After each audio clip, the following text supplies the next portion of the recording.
Fresh off the vine, these baby boomers are in too much of a hurry to grow up. They can't wait to spread their pumpkin seed.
These once good-natured pumpkins fell victim to the Pumpkin King's toxic influence. They're still tasty, if you can convince them not to murder you. But perhaps you should think about things from their perspective. Well, how would you feel if someone wanted to scoop out your brains and carve a big, goofy smile across your face?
and down these magical mushrooms go. They will take you higher and higher, but be careful not to fall and sink without a trace.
bow down before the master of the vegetable patch. The prize-winning plant who can summon an army of cabbage with a wave of his noble tendril.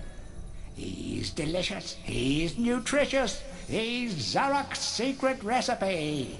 He's the Pumpkin King.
Dan.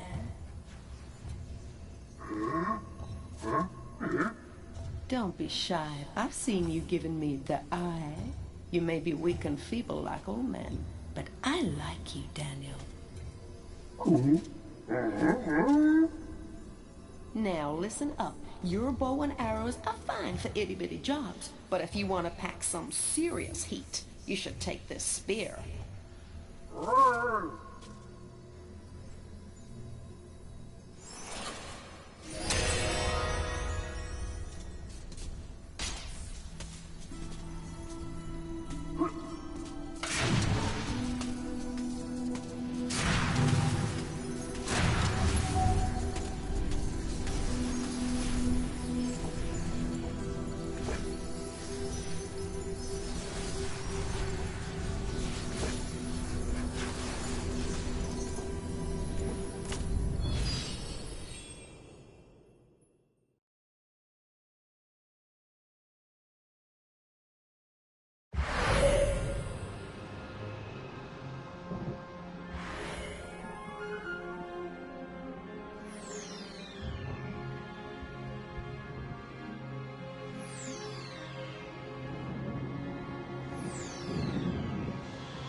The King Pumpkin sleeps.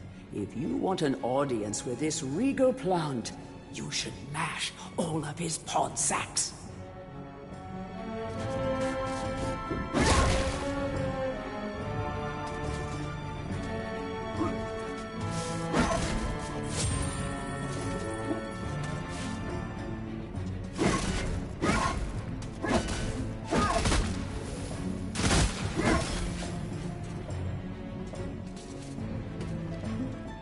It is rumored that the Pumpkin Witch is in possession of a much sought-after dragon gem. If you have a witch talisman, you could summon this kindly witch.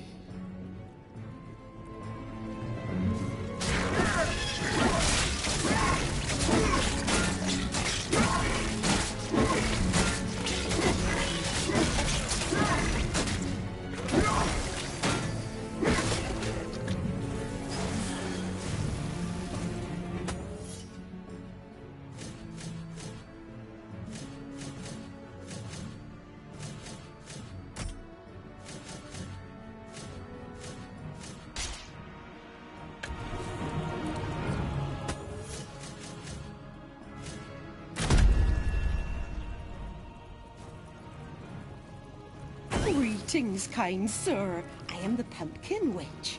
I'm like a mother to those pumpkins. I give them all the love and care a young fruit could ever ask for.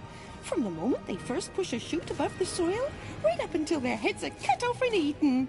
And look, see how they repay me, running around and causing mischief. That nasty old big pumpkin has a bad influence on the young seedlings. If you teach him a lesson in manners, I might give you a nice present.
A most edifying spectacle, sir.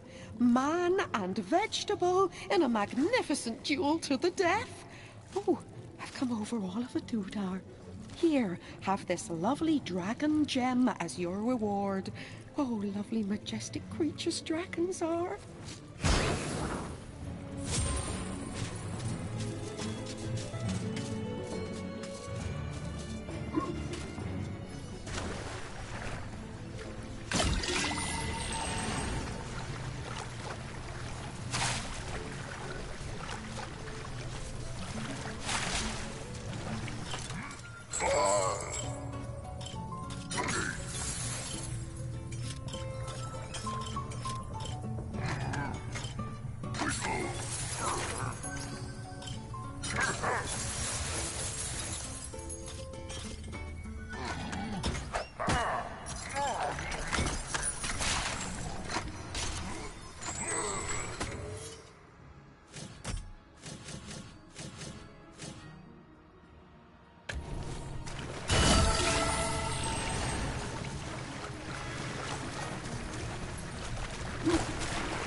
Look at you running around in your bones, Fortescue. You're so nouveau day.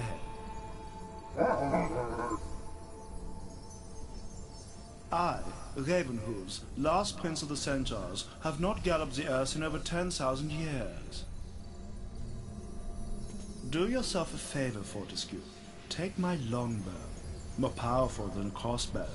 The option of flaming arrows, it is truly the weapon of noblemen. Congratulations! You don't quite have my breeding, Mr. Johnny-come-lately, but there's hope for you yet.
winner of the Jolliest Witch in Gallimere Award for the 4th consecutive year.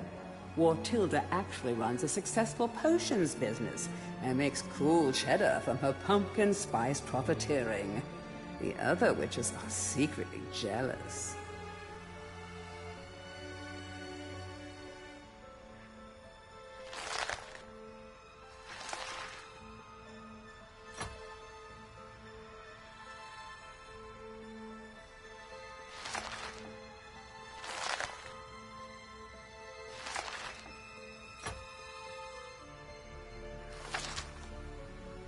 A terrifying reminder of the perils of competitive vegetable growing, this sinister squash has become a terrible influence on his once peaceful pumpkin.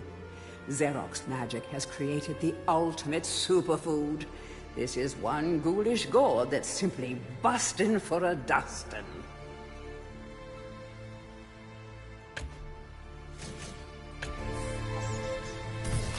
Poor villagers. The master possesses them. It mustn't hurt them. Hurt guards, though. They seek out an object of great power.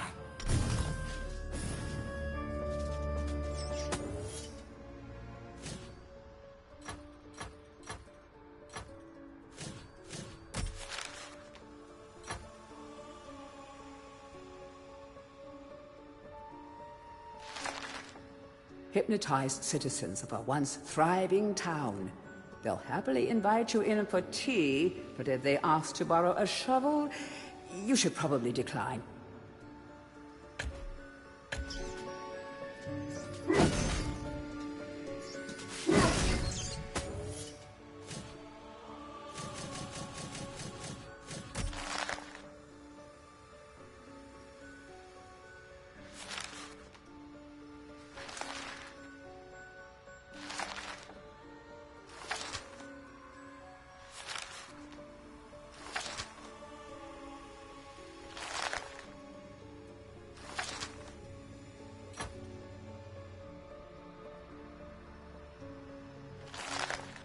These rats seem harmless, but they have tiny fingers, and they're probably plotting something terrible.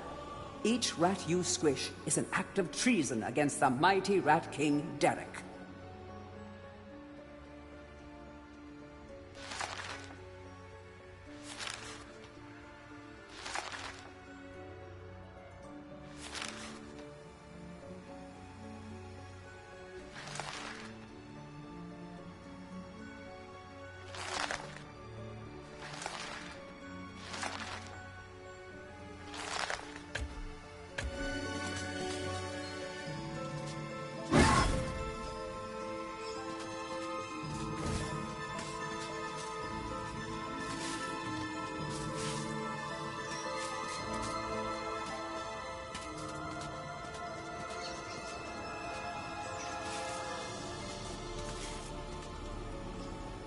A crucifix once stood here, but the mayor took it.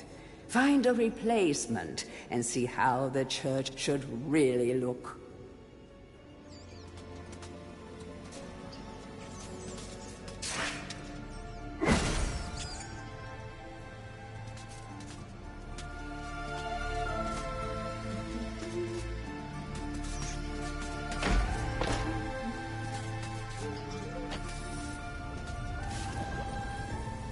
Blacksmith's Monthly.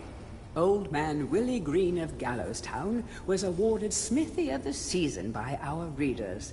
His outstanding casts have produced many intricate and hard-wearing iron goods and sculptures. Willie only uses the finest of metals in his work, and is particularly noted for his magnificent busts.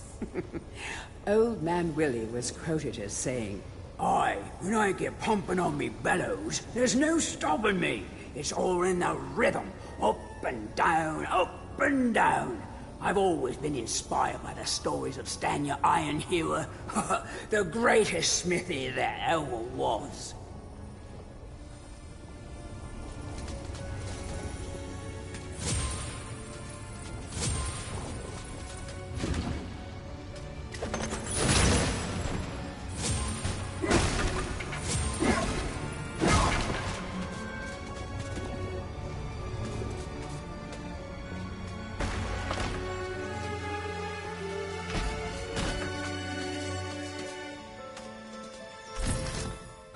villagers.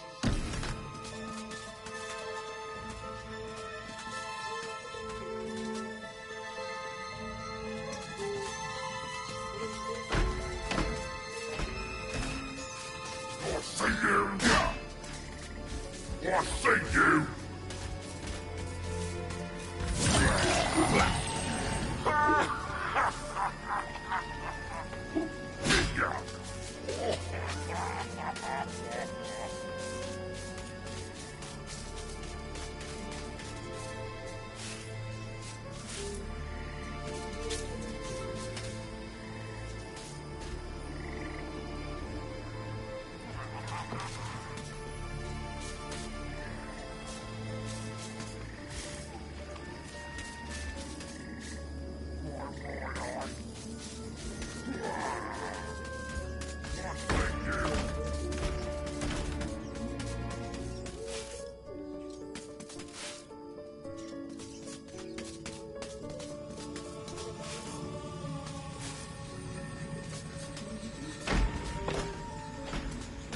The rune key is held aloft by the flow of water from the fountain. You may have to wait for the next drought.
History of Gallowmere, Volume 1.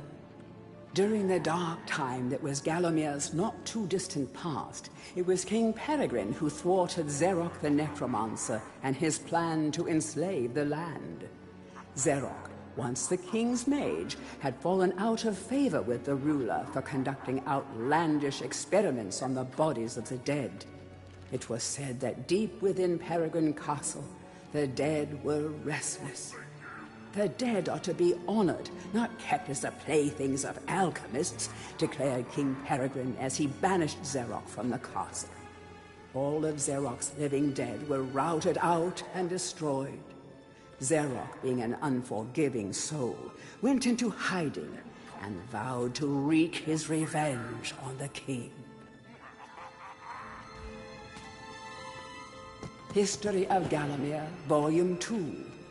Rumors of ill-doing and dark deeds abounded through the land of Gallowmere. It was whispered that Zarok had employed the aid of shadowy demons to help build a vast castle. Under the cover of night, Zarok's dark army spilled forth from their corrupt haven. The army marched south across the Silver Mountains and through the Silver Woods. Soon afterwards, even the Pumpkin Lands belonged to Zarok. The folk of Gallows Town cried out for help. "Save us, good King Peregrine." Retaliation was swift and violent. King Peregrine's forces, led by the brave Sir Fortescue, drove Zarok's army back from Gallows Town. Oh, there was much rejoicing, but the war was not yet over.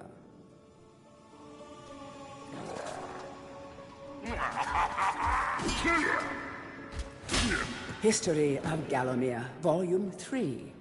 News that Zarok's army had now taken the Floodlands caused much concern. From this vantage point, Zarok could march west to take the Enchanted Forest. This sacred place would prove a bitter defeat if it fell into the hands of the evil sorcerer. It was Sir Dan Fortescue who once again led the king's militia to rid the demon host from the land. Yet the evil wizard was cunning and had prepared an ambush. Titanic battle ensued, of which history has never seen the like. It is said that the day would have gone to Zarok, but for the skill and valor of one man. Fortescue led the charge deep into the massed ranks of the undead, felling Zarok's bodyguard, the fearful Lord Kodok, and before finally succumbing to his own mortal wounds, slew the traitorous sorcerer with a mighty sweep of his sword.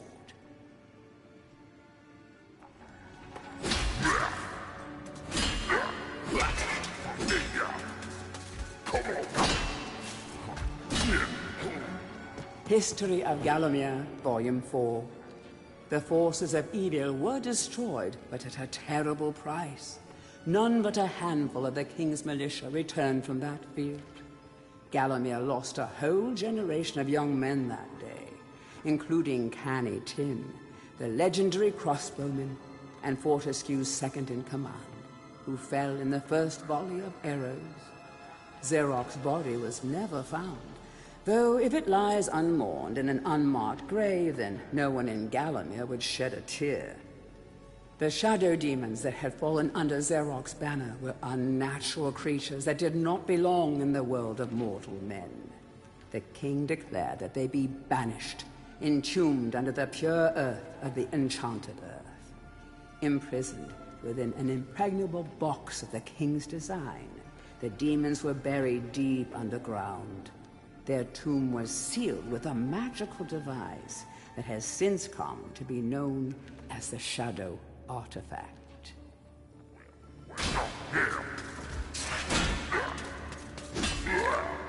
Tourist's Guide to Gallowmere, Part 1. The land of Gallowmere is a wondrous land of breathtaking sights and adventure. If it's beauty you are looking for, be sure to check out the sights of the Enchanted Forest. Scale the heights and see the nests of giant dragon birds. Seek out weird and wonderful plant life.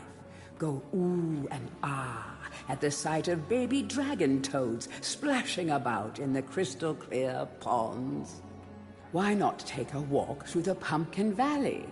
Pumpkin is Gallowmere's favorite dish, and about now the valley is just bulging under the weight of young podlings awaiting harvest.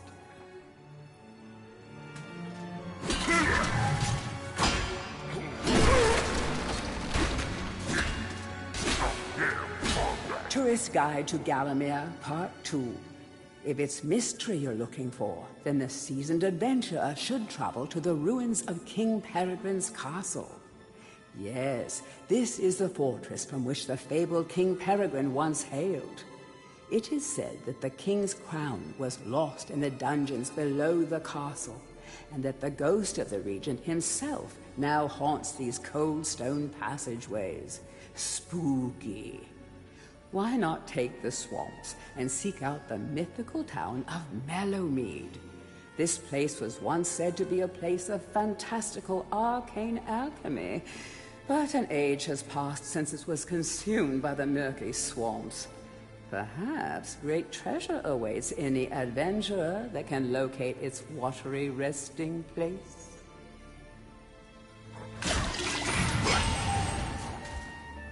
To whom it may concern, I must make haste, for Xeroc's men will be here within the hour. I have taken the crucifix from the church. It is the key to a key. I used the cross to make the attached cast.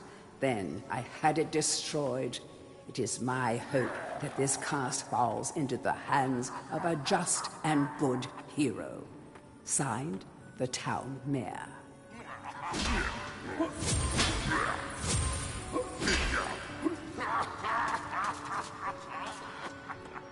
Heroes from History, a retrospective. Chapter 1.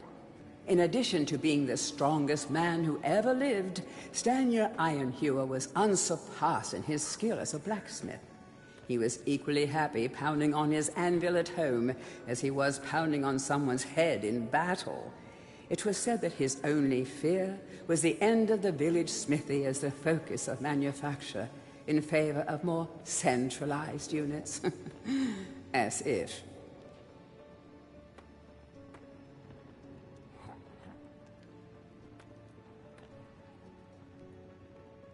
Chapter 2. Born a humble peasant to one of the nomadic tribes from the Eastlands, Bloodmanoth Skullcleaver gathered an army of horsemen and swept over half the civilized world. When he finally died, attempting a single-handed attack on a garrison in the north while armed only with a spike on his helmet, he was the richest and most powerful peasant of his day.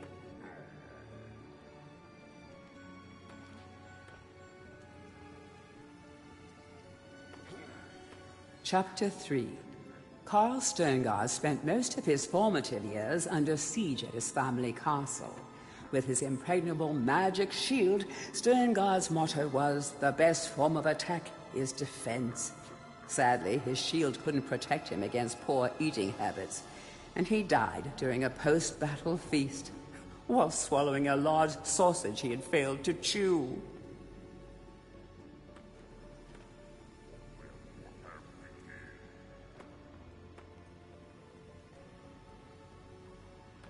Chapter 4.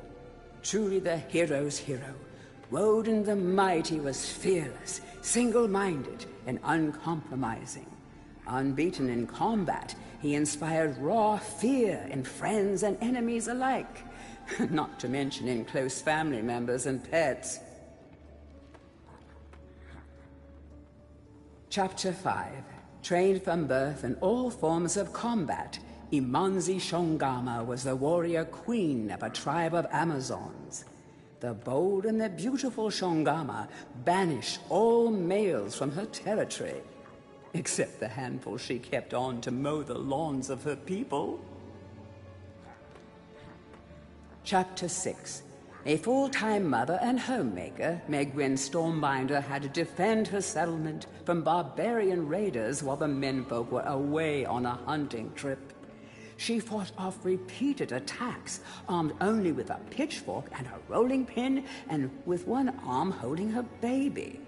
Legend has it that the gods, impressed by her indomitable courage, intervened and added thunderbolts to her arsenal. She won the battle with a couple of bolts to spare on her husband when he finally returned.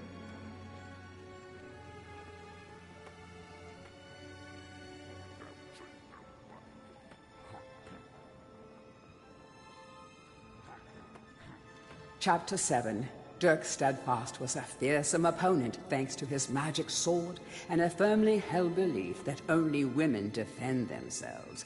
Real men are always on the attack. He was a friend and contemporary of Carl Sterngard and was with him even to the end. It was whilst Steadfast was explaining his views on Sterngard's shield during a feast that the latter had his tragic and inexplicable accident.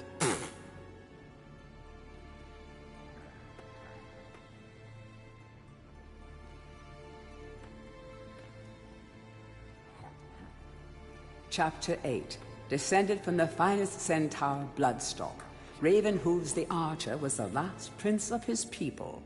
A proud and haughty aristocrat, he was an accomplished hunter, sportsman, duelist, playboy, raconteur, and 3 times Derby winner.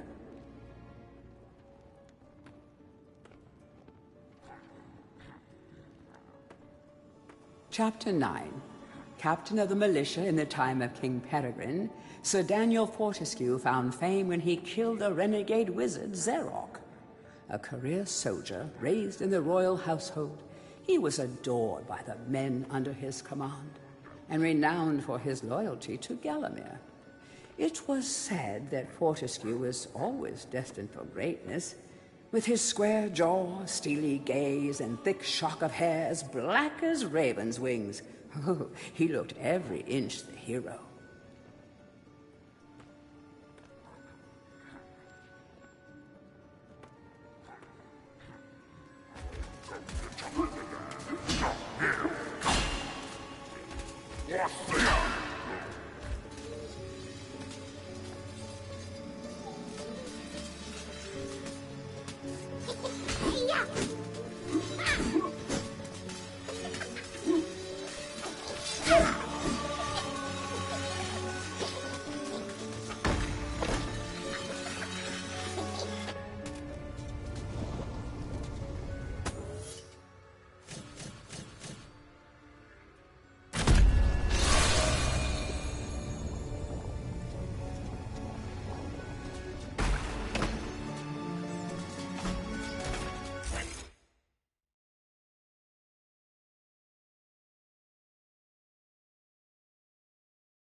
Bust of Mr. Shanks, landlord of the Troll's Head.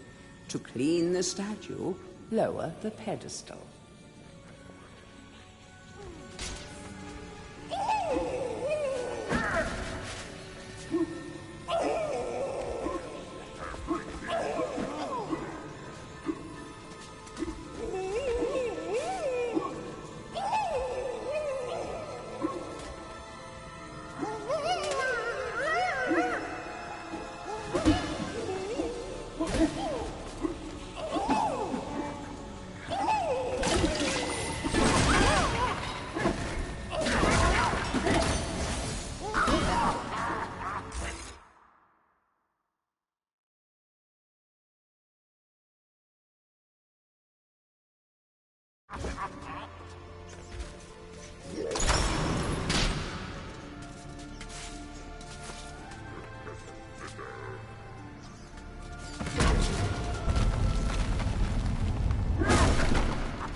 Comrades, tear this place apart. If we don't find the shadow artifact, Lord Zarek will have us mucking out the demons for the next millennium.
Dear Sir or Madam, on my travels across Galamir, I have come across many mysterious and enchanting finds. However, that which filled me with deepest dread was discovery of the tomb of the Shadow Demons. The key to their dank prison, the mysterious Shadow Artifact, is now in my possession. Yours fearfully, the Town Mayor.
Capture that greedy profiteer, the town mayor.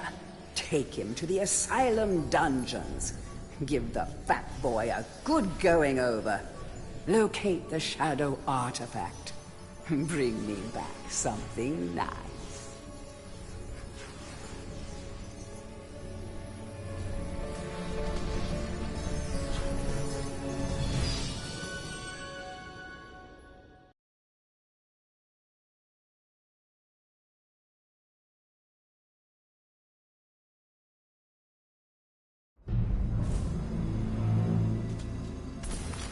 Back and forth like a supernatural yo-yo. Maybe the Master will make it harder to find those magic egg cups.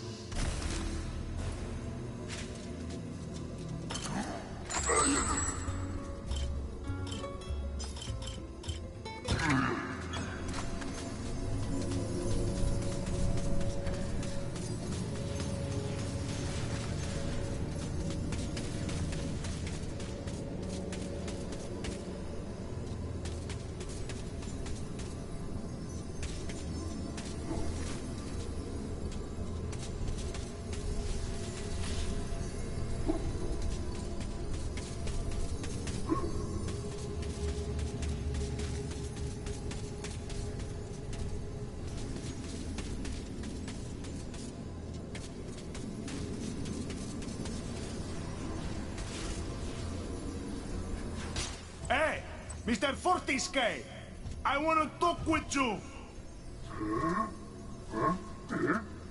If this Zorak so bad, why'd you get to go back? Why'd you of all people, Fortisque? It should be I, Blood Monatha, Skull Cleaver. When I lived, always I had a pile of slain strewn around me. You spend most of your time organizing and changing of the guard and playing croquet with the king. Still, I lend you my axe. You swing her, you throw her. She thirsts for a slaughter as much as I. Drink deep of demon blood, my proud beauty.